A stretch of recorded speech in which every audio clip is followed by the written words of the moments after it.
Good morning, good afternoon, and an early good evening to all of you. I believe we have close to 850 registrants, and some of them are coming through across 60 different countries. So we obviously have people from a variety of time zones. Thank you all so much for joining. First off, my name is Jitesh Shah. I am the Chief Revenue Officer for Cropin.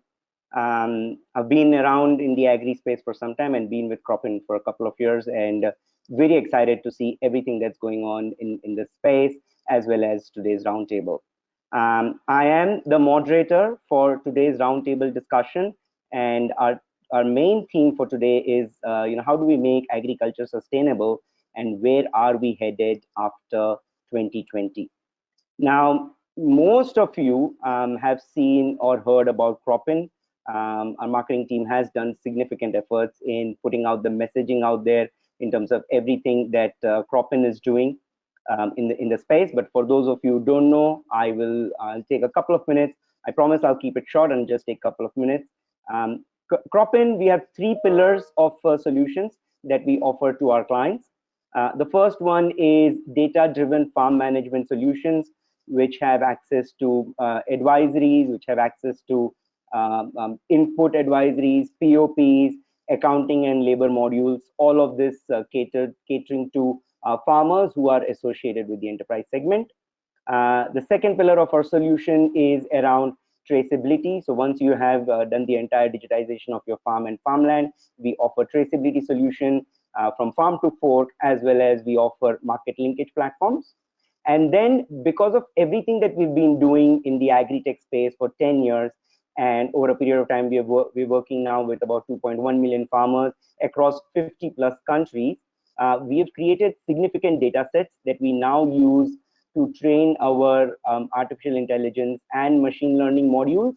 And as a consequence of that, do predictive analysis in terms of acreage, health, yield, what is growing, where it is growing, how well it is growing, predict pests and diseases.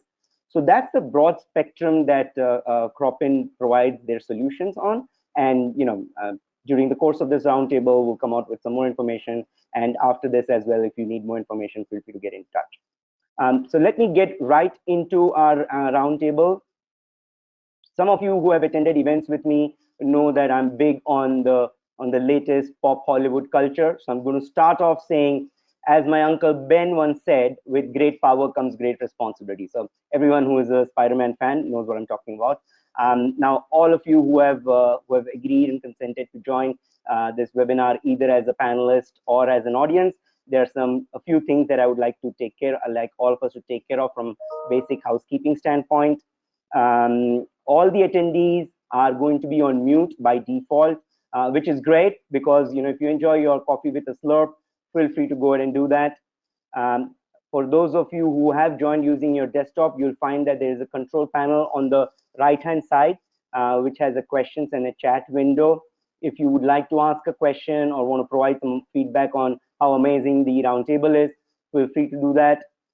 What we're also going to try and do is, while we have 700, 800 registrants, we obviously cannot have a two-way for everyone. So what we will do is, as I ask questions to my panel members, if there are any questions you want to ask, number one, you can use again the same question or the chat window. And in addition to that, after every question that I pose for the panelists, for the audience, we're going to have some polls that we will run to understand, what else we could have asked or what more should we look into. So feel free to participate and provide your responses on the polls.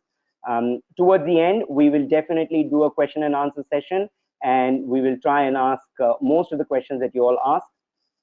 And then towards the end, we will also have a survey feedback, and we will really appreciate your feedback so we know what we can do more of. With that, I would like to thank all of you again for joining. Like I said, we have an amazing response to this roundtable so far. 800 registrations. We've never seen such a big turnout. So obviously, this is a big round of applause to the panelists, who I will shortly introduce. But we have 800 registrations so far from 62 countries across 200 plus organizations. And I'm fairly certain that the next 1 hour will be worth your time. This is the broad agenda for today's webinar. So while we are focusing on sustainable agriculture, how do we focus and bring a deep focus on food security and its impact on global pandemic? How do we make sure that we are providing solutions and technology that enable ethical sourcing and procurement decisions to build on a sustainable value chain? Very, very important. What are the benefits and advantages of going through a farm level digitization, all the way from a plot level to a country level? And then one of the most critical aspects that we are all seeing in our day-to-day lives as well, climate change, and how climate smart practices need to be brought into our space to make sure that we are future ready. The overall theme is going to be how do we make sure that the current health crisis does not become a food crisis, right? That's going to be very, very critical. So we'll be talking about that. Now, before we get into the actual roundtable, let me do a quick introduction of our very, very eminent panel members. Now, I can't ever say enough of all the 5 panelists that we have today, but I'm going to try and summarize everything in a couple of lines. One of our first panelists is John Logan. John is the country director for Kenya from TechnoServe. Extensive experience of 40 years in the agriculture extension space, and his area of expertise and interest is the smallholder farming ecosystem and the conservation agriculture concept. By the way, I have had the great opportunity to work and interact with all the panelists before as well, and I hope all of you who are attending this call at some stage do get to interact with them either during a roundtable or outside. Our second eminent panelist is Priti Kumar. She's a senior agriculture specialist at World Bank with 16 years plus of experience around the whole livelihood enhancement, and her areas of expertise and interest lie around climate resiliency and climate adaptation. Next eminent panelist that we have is Harsh. Harsh is the program leader for South Asia Food and Agribusiness Sustainability. He represents IFC. 16 years of work experience along working with leading research organizations around SME development and economic reforms, and his areas of expertise and interest lie around sustainability, entrepreneurship, and innovation. Next, we have Ganesh. Ganesh is the executive director at Tata Trust CInI. Again, 15 years. As you will notice, the trend on this panel is a lot of some amount of gray hair and a lot of experience. So with 15 years plus of experience in the field of rural development and implementing disruptive technology solutions, areas of expertise is around sustainability and farmer livelihood. And then last but not the least, he's the co-founder and chief operating officer for Cropin, extremely instrumental in bringing Cropin to where we are today at the end of a decade. He's had a good amount of private enterprise experience as well prior to joining Cropin, has been able to bring a lot of those learnings here. And his areas of interest, apart from reading, is building, no surprises, building agri-tech solutions for the smallholder farming ecosystem. Thank you so much once again to all the panelists for joining. In terms of, we're looking forward to a very wonderful discussion with all of you. What we have done is, in terms of the structure for today's roundtable, we've put together a few questions that we believe will make a lot of sense for the audience that has joined, which we will like to discuss from all of you, with all of you who represent leading organizations around the world. Now, while I ask the question, if there is anyone else in the panel who would like to respond to that question in addition to what has been asked, feel free to put your hand up and ask a question. The first question, everyone's heard a lot and talked a lot about everything that's going on today in terms of the health crisis. I think we have learned a lot through formal channels as well as informal channels, and definitely through WhatsApp University. So I'm going to try and keep us all away from speculating, but based on everyone's years of experience, would like all of you to pitch in terms of what you're seeing as trends, what you believe should be the way forward for our sector. So towards that, the first question, from everything that we are seeing and what a big global epidemic and pandemic this has become, this is affecting the entire supply chain, right? And there are a lot of new concerns that are coming up around the health and safety of workers. So the question is, how has the pandemic affected around the health and safety of workers, around the supply chain management systems? And a follow-up question is also, what measures do we need to take to recover from the setback caused by the pandemic as early as possible?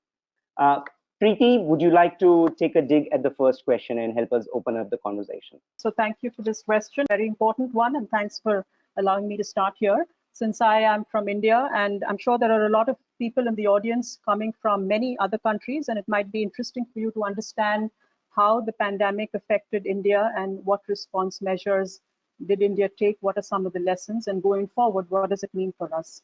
So when the pandemic hit India on March 24th, basically the movement of people almost came down to a grinding halt. So this was restrictions imposed by the central government, even more stringent restrictions imposed by some of the state governments. And we're talking about a large country of 1.3 billion people had come to a full grinding halt within less than 24 hours. In terms of the disruptions in the food supply chains, many things happened. Firstly, the essential food services for the first few days, which includes fruits, vegetables, and milk, could not reach the delivery points. Secondly, the pandemic hit at a time when winter harvesting of a very important crop, which is wheat, was happening or was going to happen in India very soon, within about 15 days. And about 95% of India's wheat harvest is procured by the government through the procurement centers. This meant issues around congestion in these procurement centers and potential health risks. Also, there was a shortage of labor because labor completely started moving out to their rural hinterland. So there was a shortage of labor in wholesale markets.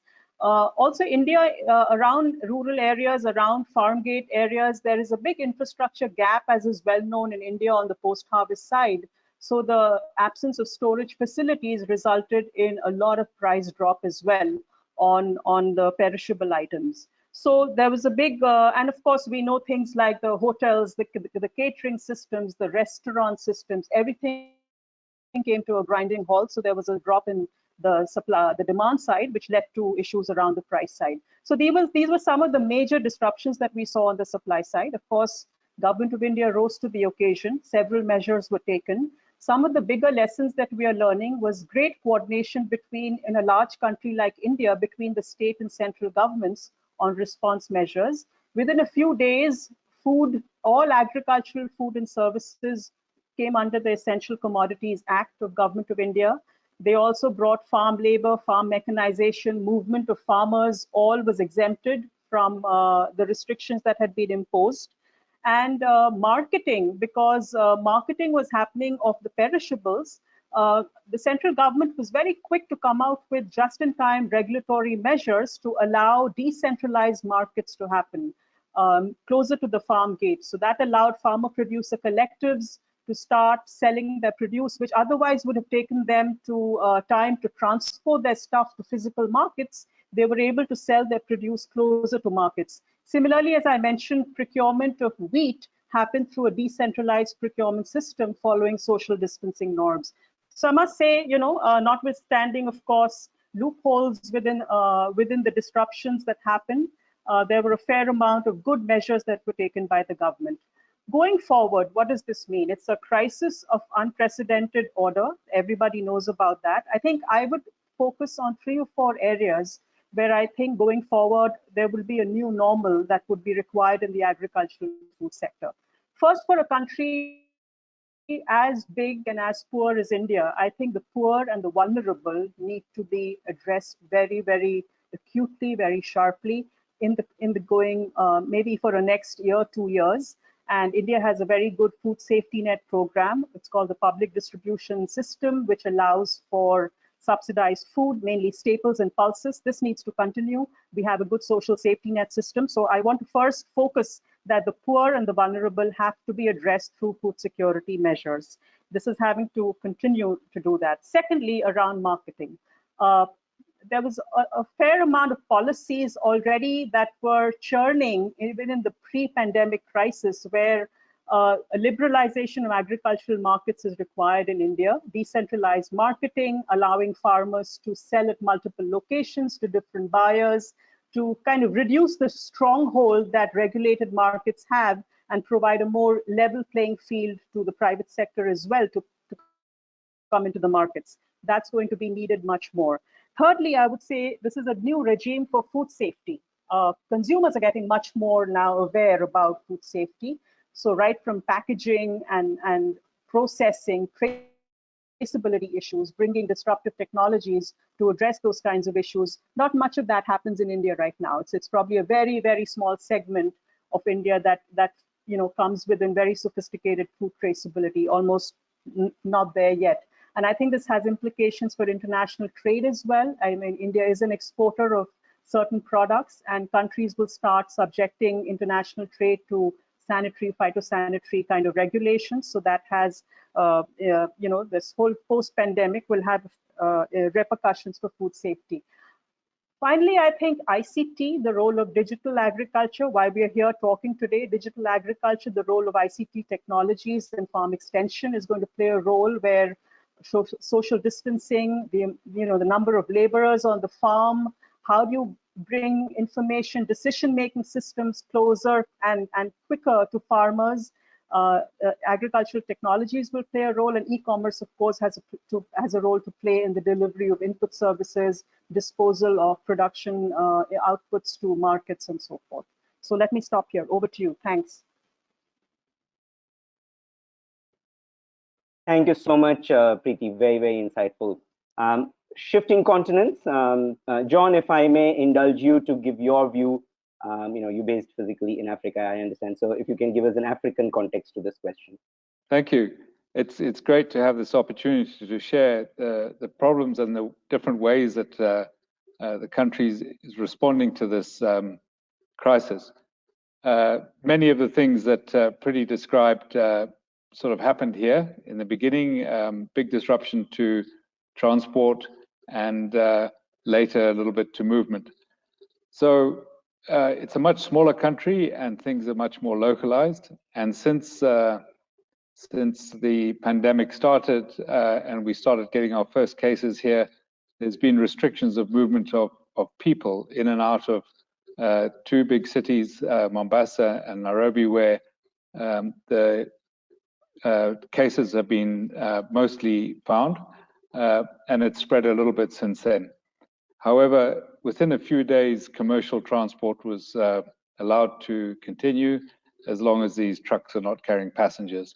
And a lot of food service people have been also given exemptions as essential services. I think the biggest effect that we're seeing on food systems is that a food system is a two-way business.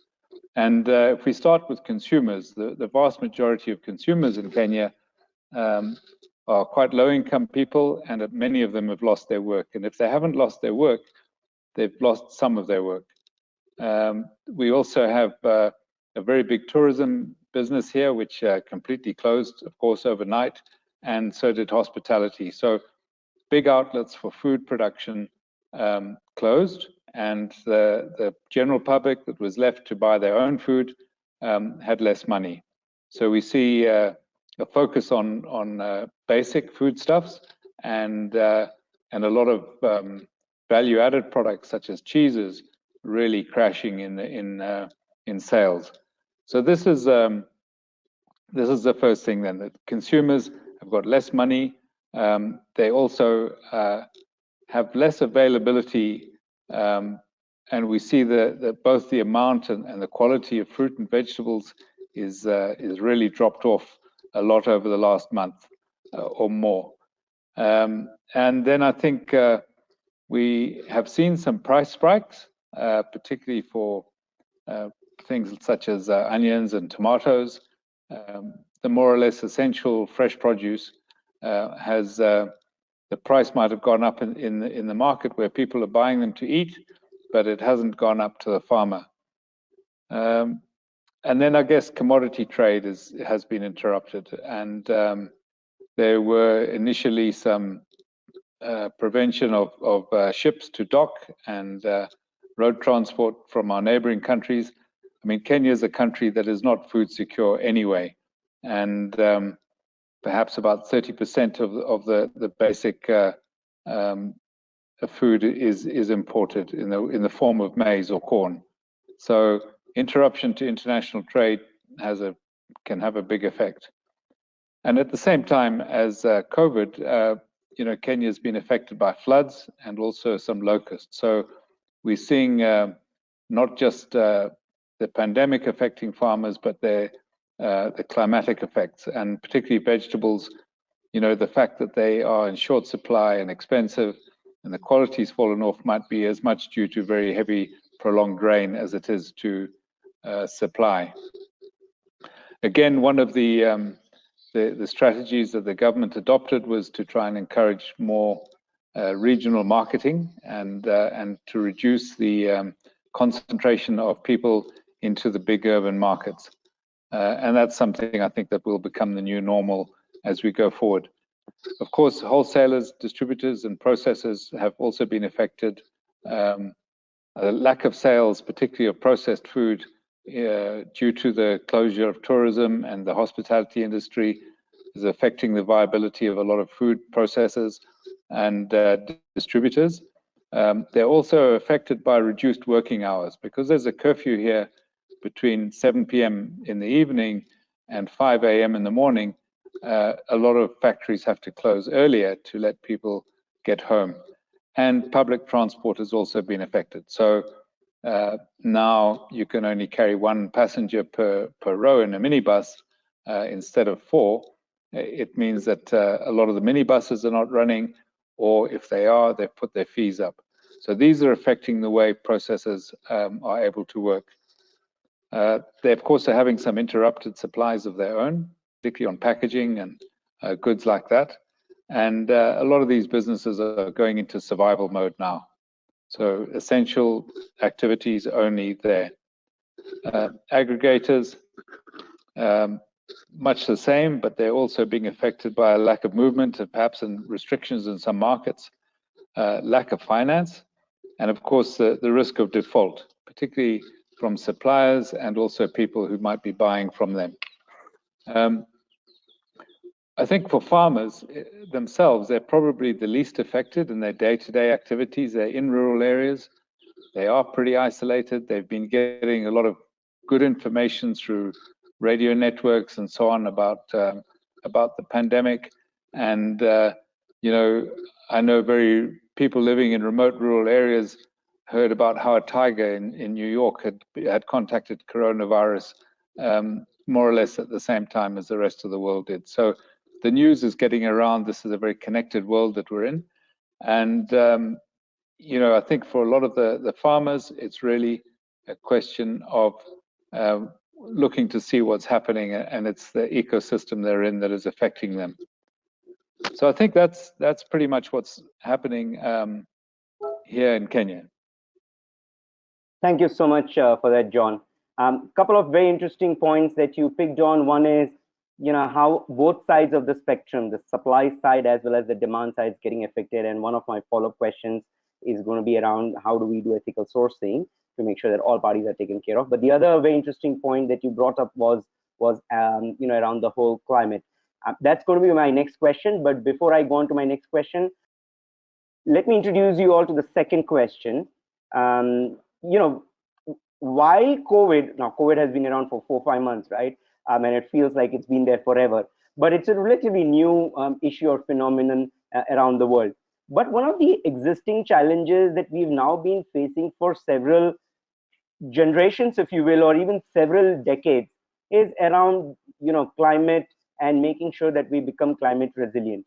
So my next follow-up question, and John, you already touched on this, right? But my next question, and Ganesh, if I may ask you this question, in your opinion, and what are the trends that you're seeing, how much of a difference can climate smart agriculture make to the agro ecosystem?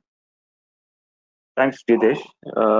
So this, I suppose, is a very important question, not only for today, but for the years to come. And we have seen some of the effects of the climate change on agriculture.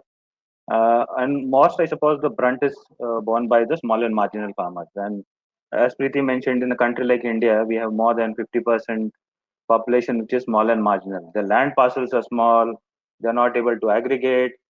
And with small land parcels, they're only focusing on food security, which again gets a hit from climate. So in most of the years, we have, say, either droughts or floods. And when the crop is in the harvest stage, there's enormous amount of rains which happen, which ultimately destroys the crop. And the food security becomes a critical issue. And I think one of the key reasons for that is also the migration that is happening from the rural areas to the urban sites because of the food security not available for the families, and that's the reason they go for an alternative livelihood opportunity in the cities. And now the issue that we are seeing, the migrants coming back, and again people trying to visualize how the food security for this increased population in the villages is going to happen. And I think climate is playing an important role in this case. And we could see that simultaneously happening with COVID in the last 2 3 months. The Rabi season, when the harvesting for wheat as well as some of the vegetables was happening, you saw enormous rains happening in some of these geographies like Madhya Pradesh, Maharashtra, Haryana, and some other states, and that basically affected the crop in terms of the harvest. Now, these are all climate-related issues. Ultimately, the farmers are bearing the brunt of it, and I strongly feel that climate-smart agriculture will be a game changer for all of us to focus on and work on. If we have to assure the food security for the nation, the food security for the communities or the farming communities who are producing food for us, and the larger ecosystem within India or outside India. So we very strongly are trying to see a changing trend from, say, only monocrops in certain geographies, which have been the trend in many years. And I'm hopeful that some of the states take these learnings, because agriculture in India is a state subject. Some of the states actually take this learning, and when they get into the Kharif season, they try and diversify on the cropping, not only focus on monocrops, but look at diversification, which can also look at climate being one of the critical issues. But when with diversification, one is also able to look at the food security diversification, nutrition as well, in a very important manner, which is very important in the agro ecosystem, and also some economic security to the family with, say, a cash crop cultivation that happens. So all in all, I would say yes, there is a big difference that climate smart agriculture will make on the agro ecosystem. It is already making a big difference on the agro ecosystem that one can see in the last few years. We are seeing some pluses and minuses vis-a-vis the way one acts vis-a-vis a climate smart agriculture. Now, it is mostly wherein people try and push it toward the small and marginal farmers, saying, now you need to change your agriculture practices. It actually does not go to, again, in India, a state like Punjab or Haryana to maybe change from a paddy wheat cycle to an alternative cycle, which again has its own challenges, because as Preeti mentioned, the system has a strong mechanism of seeing how it actually get procured. The farmer does not have any incentive, so it has to go into a cycle manner, which again has effects on the agro ecosystem in those geographies. But what happens is most of it comes to very, what you call, poor geographies within India, like Jharkhand, Orissa, or states like Chhattisgarh, Madhya Pradesh, and everybody then pushes these small farmers to approach or take it with the climate smart agriculture, which yes, these farmers are proactively understanding it, because the way most of the organizations work with these farmers, there is the change in behavior that one can see in the small and marginal farmers. But again, the system needs to give all the support system for these small and marginal farmers to adopt a climate smart agriculture. If it does not happen in that way, then I doubt that the agro ecosystem is going to change. The small and marginal farmers are going to bear the brunt of it. But yes, this is a very important piece of a climate smart agriculture vis-a-vis linking with the agro ecosystem.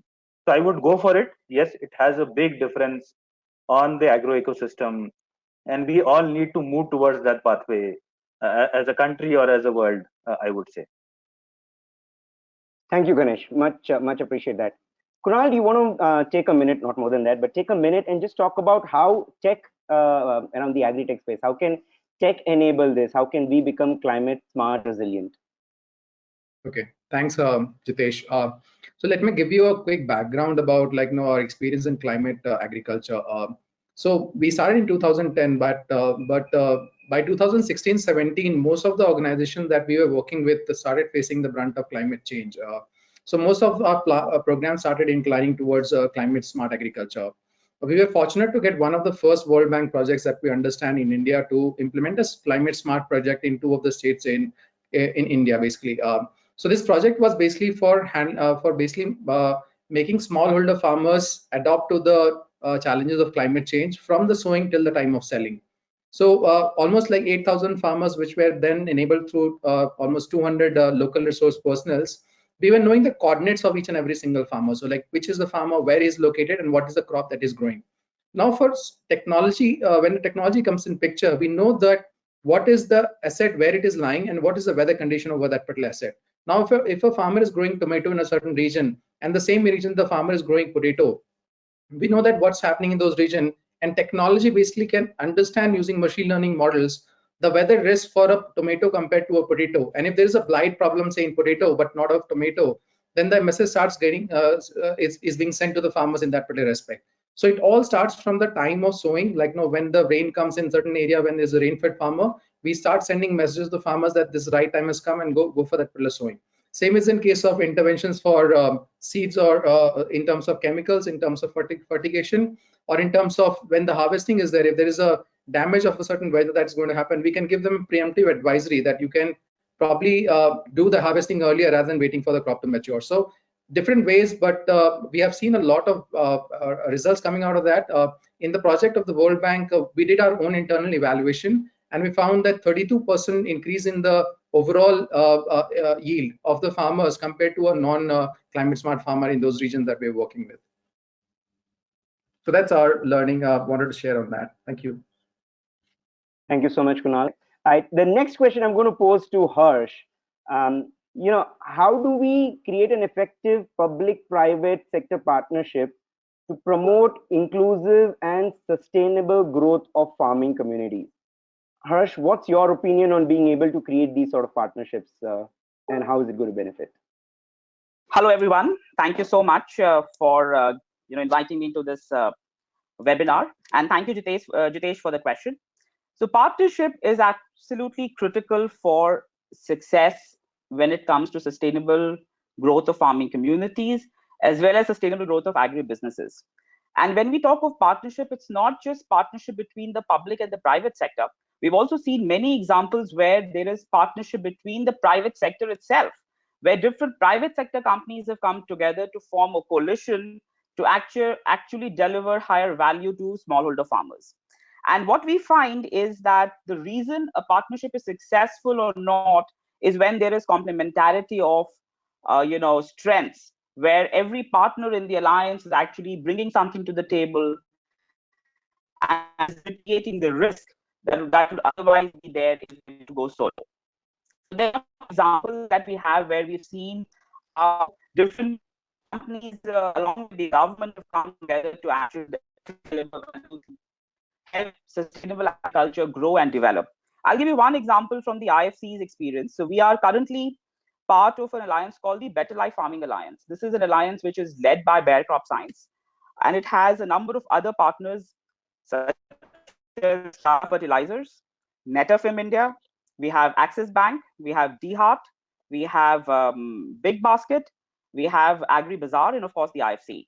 Now, what you will find in this partnership is that it's a private sector led coalition, and you will find that it actually provides end-to-end solutions to farmers. It has a lot of input companies. So you have Bayer Crop Science, which is providing seeds and plant protection.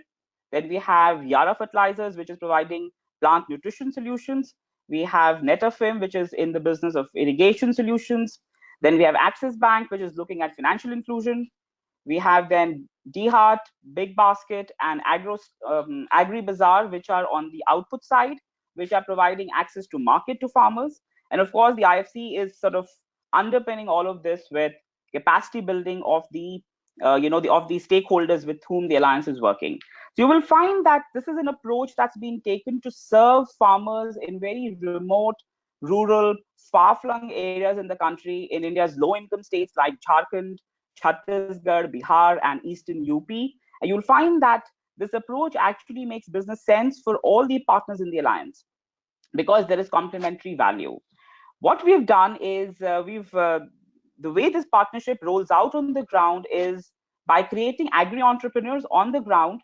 The alliance is providing a two-way service to farmers, wherein all the solutions from agri inputs required for a particular crop, along with crop advisory, is provided to the farmer at the farm gate. And also these agri-entrepreneurs serve as a conduit for aggregating farm produce to then sell to large institutional buyers.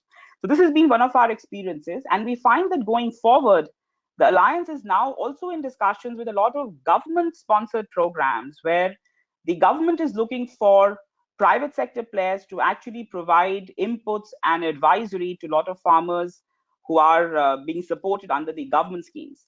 And the Alliance is in discussions in Bihar, in Jharkhand, in UP, with a number of government-sponsored programs, including at times with the World Bank programs, where the idea is to partner with the government, leverage the scale and outreach that the government programs bring, and complement that with the efficiency, drive, and innovation that the private sector can bring in to support smallholders in getting access to inputs, markets, as well as crop advisory. So you'll find that this is one example which shows that a collective approach where people pool in their resources, complementary skills, and partner with one another in a pre-competitive alliance kind of a setup to actually add disproportionate value to smallholders, which can actually go a long way in promoting sustainable growth of communities and farming. Thank you. Thank you, Harsh. Very, very insightful. I think it was either Ganesh or Priti who had brought about this point around how do we do ethical sourcing and making sure on both the sides it's equally taken care of. So I'm going to pick that up as the next question. And probably, Priti, I would love to hear your views on this question for a minute, and then Kunal, if you can take a minute as well after that. So the question is, how does digital technology help in making better sourcing and procurement strategies and reduce, if not prevent, post-harvest food loss? So if you're a believer that tech can enable this, what's your opinion and what sort of trends are you seeing in this space? I must say that amongst our World Bank projects till now, a lot of the partnerships that we got in with the private sector agtech players was more on the production side of smart agriculture. So it was, we still sort of in the early days of trying to, from a practical perspective, right? I mean, I can speak theoretically, and of course there are innovations in the agro-logistics and the post-harvest management, where the private sector has very important role to play, and digital technologies. But there are few examples, to be honest, amongst the bank's portfolio in India, and we have a pretty large agriculture portfolio, where we are seeing digital technology in the post-harvest side. Definitely on the warehouse receipt financing, that's where there is a good partnership with the private sector, as well as with the financing sector. In our one of our projects, which is the Maharashtra Agricultural Competitiveness Project that ran for about 8 to 10 years, a very flagship project with the government of Maharashtra, that was able to leverage, I think, close to about $200 million of support from the private sector, and also using these warehouse receipts as collaterals for farmers to get loans from the financing sector. So I don't know if that falls kind of within the disruptive digital technology space, but that I saw as a nexus between the private sector, the farmers, the governments, as well as trying to move towards sort of the technology space. In another example, people may have heard of a very important program that we've been running with the government of Bihar now. It's called the 𝐤𝐸𝐵 program that works with smallholder women farmers and farmer producer organizations. It's one of the largest rural livelihood programs, and in fact inspired India to revamp its whole livelihoods program. There, again, on the post-harvest side, for example, in the district of Purnia is very famous for maize production. In fact, it exports maize to the rest of India as well. That's on the post-harvest side. Women farmers weren't getting good price realized because they were following very archaic modes of storage, and they didn't have moisture meters. I believe in the maize value chain, it's very important to have good weighing technologies, moisture meters, and also market intelligence to link up these smallholder farmers, say, to the NCDX, spot exchange sort of digital markets. And that's what the government of Bihar did together with TechnoServe. In fact, TechnoServe was a very important player in this, as well as Gates Foundation. And that has become a flagship and a scaled up initiative of India now on how you can use digital technology, how you can use partnerships to take smallholder farmers. And the whole gender dimension is also very important because we're talking about women farmers here. So let me stop here. Thanks. Very insightful. Thank you so much, Preeti. Same question to you, Kunal. I mean, you've been a big pioneer in the tech space, right? So what's your take on this, and what sort of trends are you seeing in this? Yeah, great. So on in terms of post-harvest management, there are two things that we are promoting and also working very closely with the government. The first is when we have a digital infrastructure of data of what the farmer is growing, where he is growing, then the consolidation of the farmer either through a producer group or a cooperative or a SHG is being done. And then this entire collective, the marketing surplus is then being basically showcased to the traders or exporters which will be interested in that particular manner. So the segregation of the produce can happen once you have a digital data of what's happening at what point in time. This can also help you in terms of taking out a certain portion of your produce and keeping it ready for the export market, which could be then asking you for traceability and things like that. So the first part of in terms of digital infrastructure, knowing the farmer database, the crop database, and the acreage is something that will be helpful. The second part is when the government, I mean, in the current COVID context, when the next season is coming, the government is really curious to know that how is the cropping pattern going to change, because the current season has really failed in terms of fresh fruits and vegetables not seeing the market. So the alternative way of looking at that particular information would be satellite data as well as a machine learning and AI based model through which they can figure out that what is growing at what point in time, so that they can take the entire planning and strategy around execution of the produce being procured from the farmers and sold to the end stakeholder. We are working with state governments. We are also working with the central government in that particular respect. And they are seeing that this is the only technology which can really help them to disseminate bulletins to at different hyper local level, maybe at the gram panchayat or the district level, so that they can act basis that particular data. So I personally feel that AI using satellite data will be very effective in this current crisis. And if we can have a digital database wherever it's present, like with private sector, with the government sector, if we can all triangulate that and bring that into single infrastructure, it can be really rewarding for the stakeholders together. Thank you, Kunal. Appreciate your insights and trends on that. We'll take a little bit of a detour. We have a guest panelist, and I would like to introduce her, ask her a question, and then we'll come back for some audience questions for some of the panel members. Now, for those of you who are prevalent in the development space, and those of you who are in Africa will definitely know Vanessa, but I'll still take a stab at introducing her. Vanessa Adams, she's the Vice President for Strategic Partnerships at AGRA, and a globetrotter, if I may describe her, with about 17 years of her career working in 29 African countries. She has a total of 25 years of experience working with governments, businesses, and farmer cooperatives to increase productivity, access finance, and compete in the international market. Vanessa, do you want to come online and say hello to everyone? Hi, everybody. Thank you for such a kind introduction.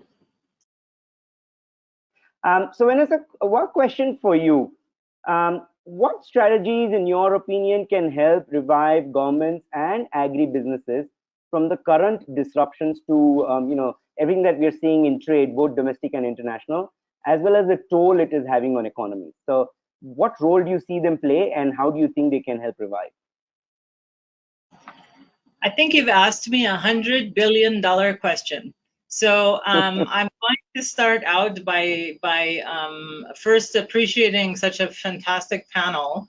And it's been very clear in the comments as I listen from an African smallholder farmer perspective, how many integrated solutions India has been working to implement. And it's really exciting to see and explore, as we've been doing at AGRA, how South-South cooperation really can come live in a time like this. And so I say this is a $100 billion question because Strive Masiwa actually at the beginning of the crisis started talking about the fact that Africa would need $100 billion to respond to the COVID crisis. And so far, by a total count, we've seen about 45 billion in pledges from multinationals, multilaterals, government programs, and so forth. I think that the question of how governments revive and don't come back to quote business as usual, but use COVID to pivot into a new normal. This is what we're really looking for. How can these disruptions drive food systems regeneration, revisions, and really reforms? We're seeing incredible political will in Africa. For those of you who follow closely, with the advancement of the African Continental Free Trade Area, just as an example, coming into force this year, we're really expecting that these free trade commitments of all the African countries who ratified this will be live and critical and at the forefront of these current disruptions. And the history, of course, as those of you know, is that every time there's any stress in the system or crisis, there's a border closure to protect food security within a country. And yet, when you look at the data, of course, we're completely dependent on trade for food security. And the productivity levels in Africa are still very, very, very low.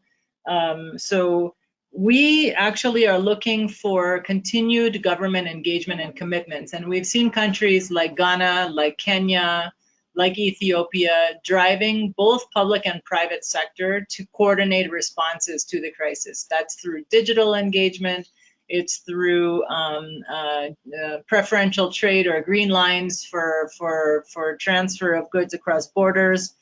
Critically important for planting season, which is right now starting in West Africa, as you probably are well aware of, and Ethiopia, where if the farmers who already didn't have visibility into input supply chains don't have the right information, don't have the extension services, nor the seeds and inputs they need, of course, then this will expedite what would be a terrible, terrible food insecurity situation. So we're very actively working on the private sector commitments and engagement towards food security across Africa through increased productivity. We're hoping that there will be increased investment in SMEs, and many of you know that everybody is cash strapped when, as John well described, critical industries such as tourism and hospitality are shut down, and movement between regions and countries are shut down. Airports in almost all of Africa are shut down. So what does that mean for small businesses? It means a huge liquidity crunch. And of course, this is where not just governments needing fiscal relief, but small private companies needing really quick cash injections to keep going, or delayed payments on contracts. So this is why we really do believe that there's an opportunity both for trade and investment and market linkages to be facilitated. I really am glad you're posting these polls real time, because I want to hear from all 350 of you who might be listening or doing 5 other things at the same time. Because from our perspective, again, at AGRA, we're working across 14 countries, 3 regions, and really trying to ensure that 9 million smallholder farmers and 20 million households of food and agricultural systems in Africa can come out of this crisis really in a completely different level of awareness, visibility, transparency, and commitment to integrated supply chains. Thank you so much. Thank you so much for that, Vanessa. Much appreciated. I think we'll extend back a couple more minutes, so we do right justice to the audience that has stayed through with us.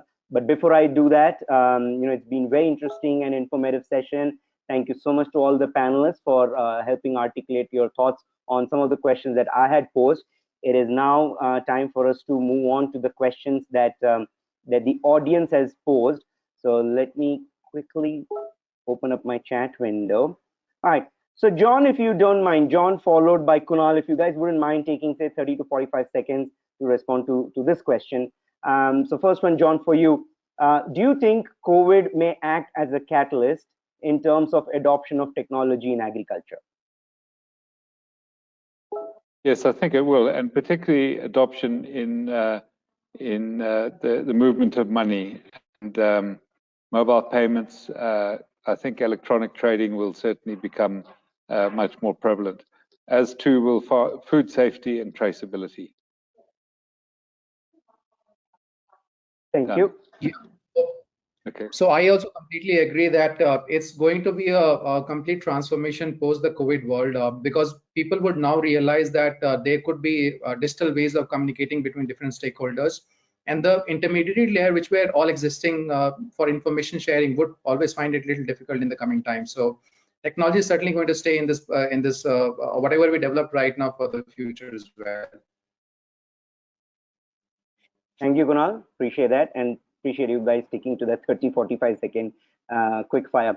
All right, the next question I am going to take the liberty of asking Harsh, followed by Ganesh, on their views. And this one is, how do you bring partners together? Who guarantees the success of the partnership? Both of you worked on several programs which are multi-stakeholder, multi-partner programs, right? So how do we ensure that bringing partners together and making it successful? Sure, maybe I'll start very briefly and then Ganesh, you can continue. So what we do is we look at a couple of parameters as to how to bring the partners. One is there has to be complete alignment at the strategic level and the values. So moment we find that, you know, the firms or the partners are aligned in terms of the values that they bring to the table, bring to the partnership, and the strategy that they have to work together, I think the rest of it all falls in place. Resources, you know, money, time, all of that. I think it's the intent and you know, the strategic intent and the values that are very important for us to bring a partner to the table. Thanks, Harsh. I suppose a very important point in terms of the intentions have to be very clear. And Jitesh, one of our learnings has been that you are only a facilitator if one is working in this ecosystem. So you're playing a particular role which you can't do for all the other stakeholders in the ecosystem, and that's why partnerships are critical. Now, when we start talking with, say, like-minded partners, it actually aligns. The wavelength aligns quite nicely, and that's the reason all of us try to come together and address a particular, say, issue. Say, in this case, say, for example, agriculture. And as Harsh mentioned, the Better Life program is one such example of getting all the stakeholders together, in which CInI is also now entering as a partner in that program vis-a-vis Jharkhand. So we see such opportunities as organizations, and yes, they align to the larger objectives that we have organizations have, and we immediately try and tag in to work it on a partnership basis. And each player basically plays their critical role in the partnership, with the end goal with being common to all. Thank you, Ganesh. Much appreciate that, and you're absolutely right, right? That partnership has to work out well. All right, the next audience question, Priti and Vanessa, let's take a stab at you guys. Now, Priti, you know, World Bank is obviously such a large, massive global behemoth, right, from an institution standpoint. So the question is, how do we support multi-country programs with localized protocols for each country?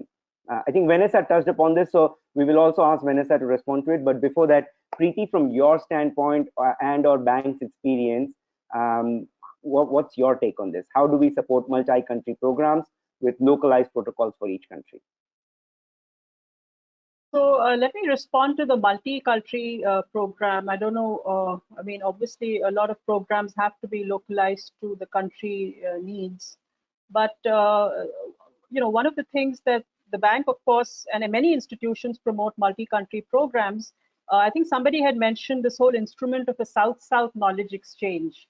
And that, and more broadly now within India, for example, this whole you know, recognition that what you are doing in your country is very important and rich in a sector, in sectors. It could be in the health sector, it could be in the agriculture sector. And India would like to not just gain knowledge from other countries, but India would like to be a lighthouse for other countries. So there is a lighthouse concept of knowledge that has been built into the next 5 years of the country partnership framework that we have with the government of India. Now, when that is built into the design of your strategic stance for the next, or your vision document, then for example, recently, just about a year ago, less than a year ago, maybe about 8 months ago, I was part of a knowledge event like that, a lighthouse event with Africa, where about 5 East African countries interacted with India's 22 government officials, had gone to East Africa to talk about digital agriculture, water resources management, many such important issues around the banking sector, climate smart agriculture, and so on.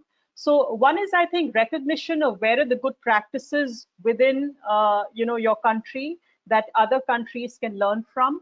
What are the good practices that other countries have, and then having institutional mechanisms for governments and partners to share with each other. For example, I'm giving you an example where the lighthouse concept and the South-South exchange serves as an engagement strategy then to start countries to know what they're doing. And then, of course, multi-country programs is something that comes later. Within institutions, it's also difficult, for example, to have an investment operation that covers multiple countries. Those come under what we refer to as regional operations.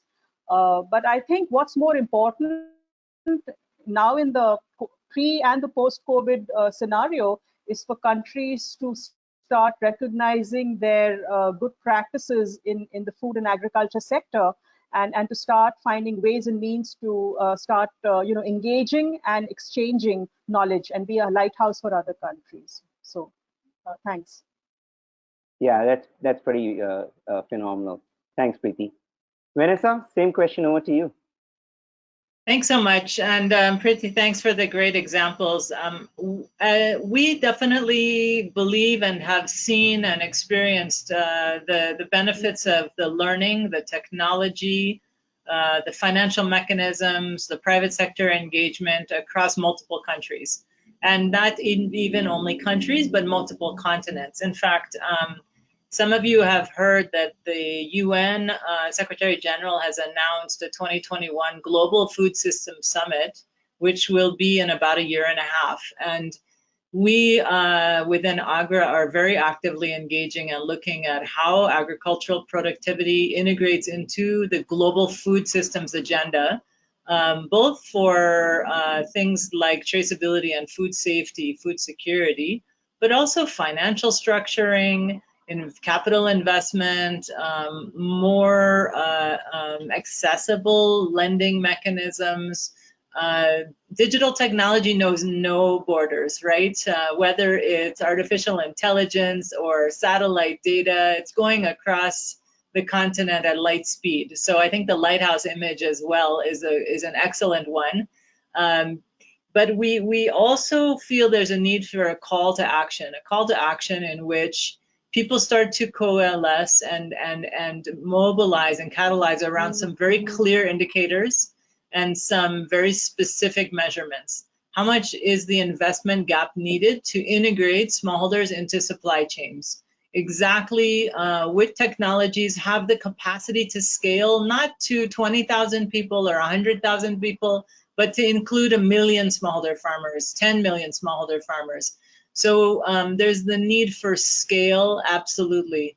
And then what other financial and protections can be built? There are multilateral digital, I'm sorry, I don't mean digital, development finance institutions, different kinds of social bonds, different kinds of accessible microfinance programming. That really makes sense in agricultural supply chains, are built around seasonality, and have georeferencing even to plots in terms of crop insurance, weather insurance, yield insurance, can be bundled with inputs.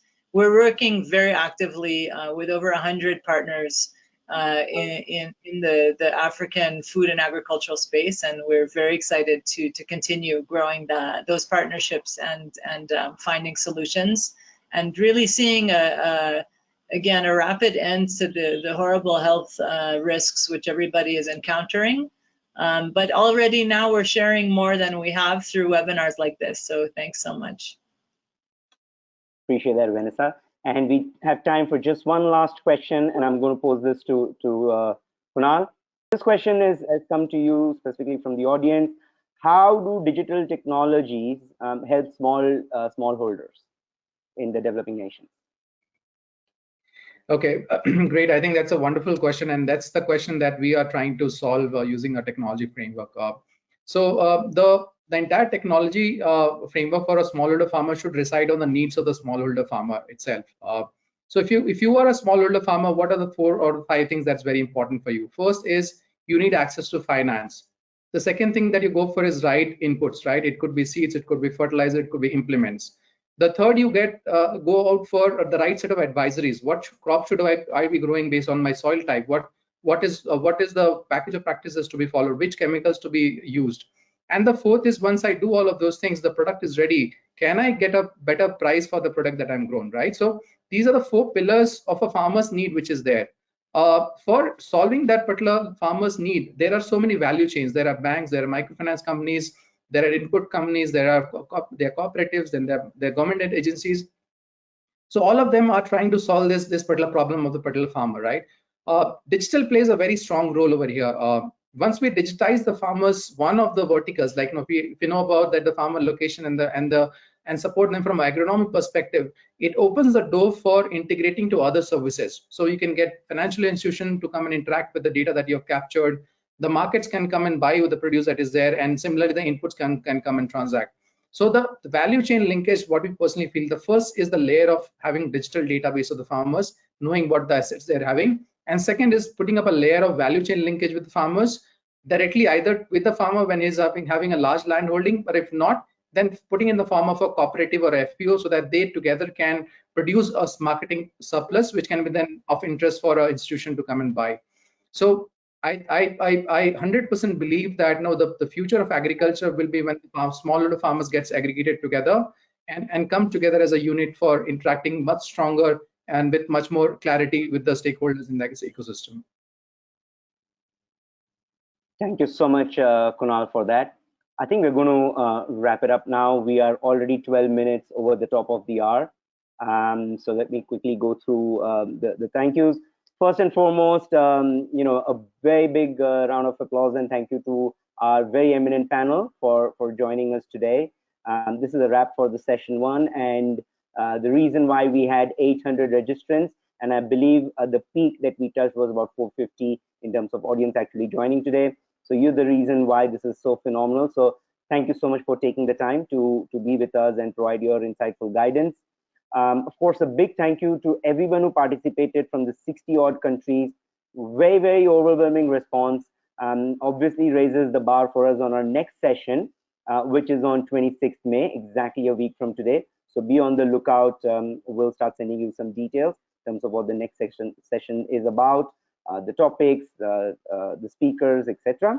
And a very big shout out to my team and the organizers who have pulled out all the stops to ensure this session goes on with minimal glitches. So until I get to see you all next time, hopefully in person, once travel restrictions are eased. But until then, as soon as I get to see you all digitally, please stay healthy, please stay safe.